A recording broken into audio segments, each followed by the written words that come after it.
চট্টগ্রাম আদালতের আইনজীবী অ্যাডভোকেট সাইফুল ইসলাম আলিফ হত্যা মামলার প্রধান আসামি চন্দনকে গ্রেফতার করেছে পুলিশ। বুধবার রাতে ভৈরব বাজার রেল স্টেশন এলাকা থেকে তাকে গ্রেফতার করা হয়। পুলিশ জানায়, চট্টগ্রাম থেকে পুলিশ ভৈরবে পৌঁছালে আসামি চন্দনকে হস্তান্তর করা হবে। আইনজীবী আলিফ হত্যা মামলায় এখন পর্যন্ত 10 জনকে গ্রেফতার করা হয়েছে। গত 26 নভেম্বর চট্টগ্রামের এসি দত্ত রোডের একটি ভবনের সামনে আইনজীবী সাইফুল ইসলাম আলিফকে হত্যা করা হয়।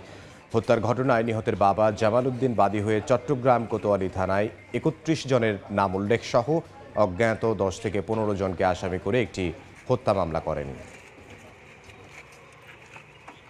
তার শ্বশুরবাড়িতে যাওয়ার জন্য রেজিস্ট্রেশন লাইনে শ্বশুর যাওয়ার জন্য প্রস্তুতি নিয়েছিল। এই সময় আমরা গোয়েন্দা তথ্য ভিত্তিতে তাকে আমি গ্রেপ্তার করি।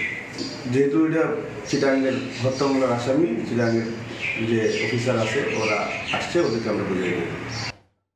এই মুহূর্তে চট্টগ্রাম নগরীর কোতোয়ালি থানায় আছেন সহকর্মী ফেরদৌস লিপি। বিস্তারিত জানবো, সরাসরি যাব তার কাছে।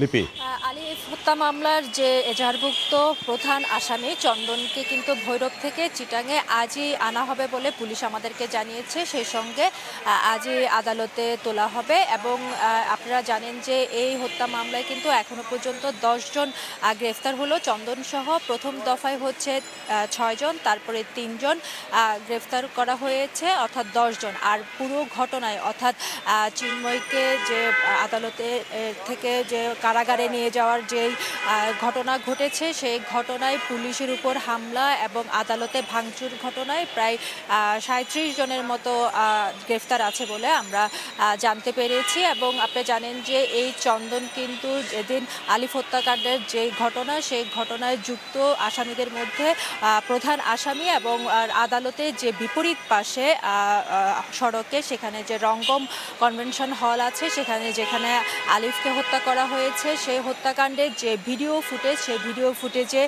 কমলা রঙের যে জ্যাকেট পরা এবং হাতে যে অস্ত্র নিয়ে, এবং সেটাই কিন্তু চন্দন। এবং সে মূলত এখানে যে বান্ডেল রোডে যে ম্যাথরপট্টি রয়েছে সেখানে বসবাস করে এবং পুলিশ বলছে যে ঘটনার পর থেকেই সে কিন্তু আত্মগোপনে ছিল এবং আত্মগোপনে থাকা অবস্থায় পুলিশ কিন্তু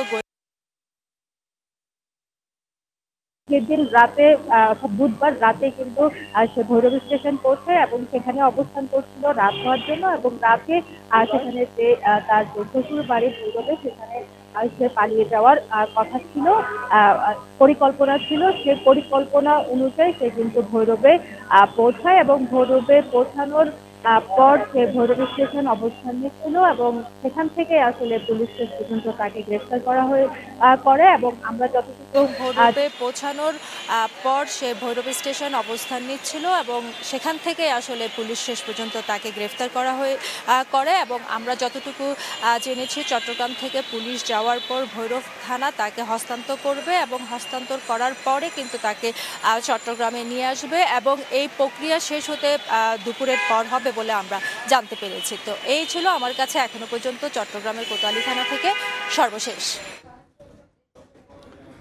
ফেরদৌস লিপি, চট্টগ্রাম থেকে।